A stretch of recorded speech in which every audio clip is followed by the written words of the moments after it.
Joining me live is Israel Defence Forces spokesperson Major Doron Spielman. Thanks for your time.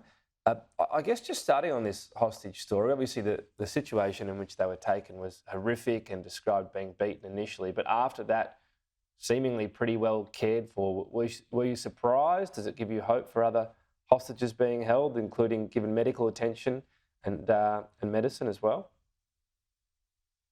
So I think that we have to be very careful not to extol the virtues of Hamas. Hamas is a murderous, deadly, evil organization.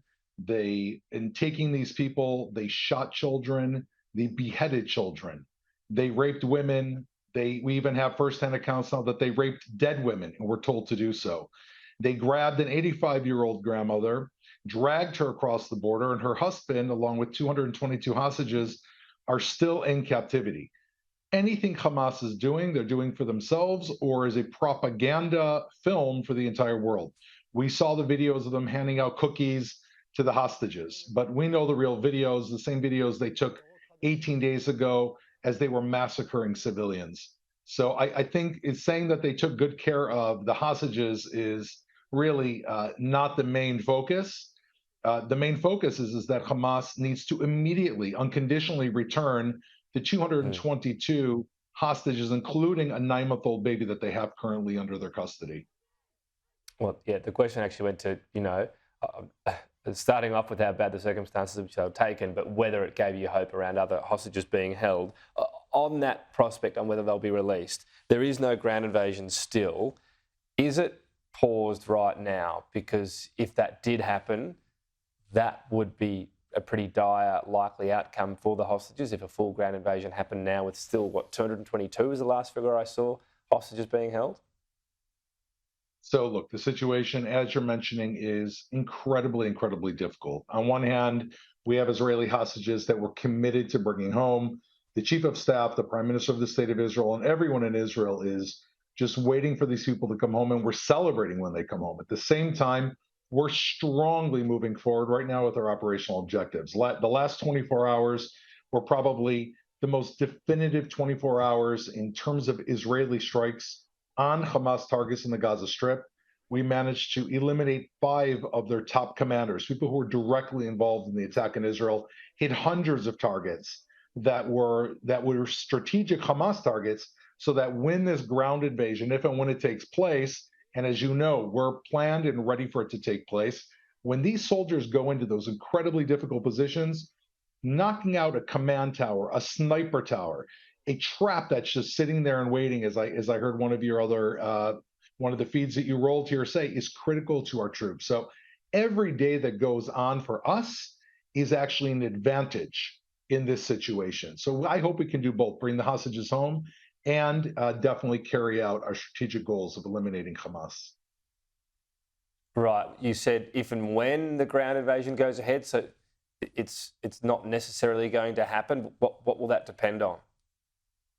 So from the very beginning, we've said that we have our ground forces that are being trained and that are ready to go, naval forces, our air forces, and everything will be dependent on how our commanders, heading down from the political echelon onto the military chief of staff, how they decide to conduct this war. It's going to be conducted on our terms, our time frame.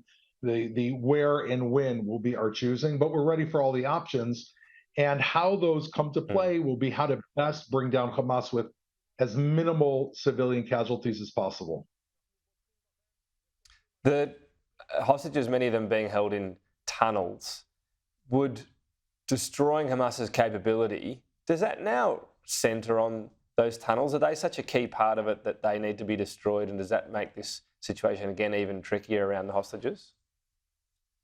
I think definitely it does make it trickier. Hamas has been planning for this for years. They have more than 500 miles, according to some reports, of underground tunnels, meaning an entire city below the entire Gaza Strip, full of arms, manufacturing of weapons, hostages, Gazan civilians. It's an entire web that is very, very difficult. And Hamas has, again, been planning for this. Instead of spending their resources on building more power plants for the people of Gaza or hospitals or schools, They created an underground web, which I don't think any major country in the world can even say that they even have in a metro system. So it's going to be very, very difficult. And this is what our troops are training for, including the aerial strikes that we're doing. Every day that goes by, we're training more and more to perfect our maneuvers when that time comes to battle Hamas in those underground layers that they have just simply been creating for that purpose. The bombing campaign so far from Israel, you alluded to it being successful in terms of targeting some of those top commanders, in particular in the last 24 hours. They've also obviously killed Palestinian civilians. The Gaza-run health ministry says 5,700, 2,300 of them children. Now, I don't know what the real numbers are, but clearly they're quite high, whatever they are. Has that given the IDF any pause for thought on this method, whether it's extracting too high a civilian toll? So, first of all, our war is with Hamas and not with the people of Gaza. When Hamas charged over our border and took captive our people and slaughtered innocent Israelis, they also at the same time knew they must have weighed that obviously any country in the world would respond. And obviously, the potential threat to their own civilians was not only something to turn them off from doing this, it was probably something that also is an advantage for them because they know they can commit acts of terror and bait us back into Gaza and hide behind civilians.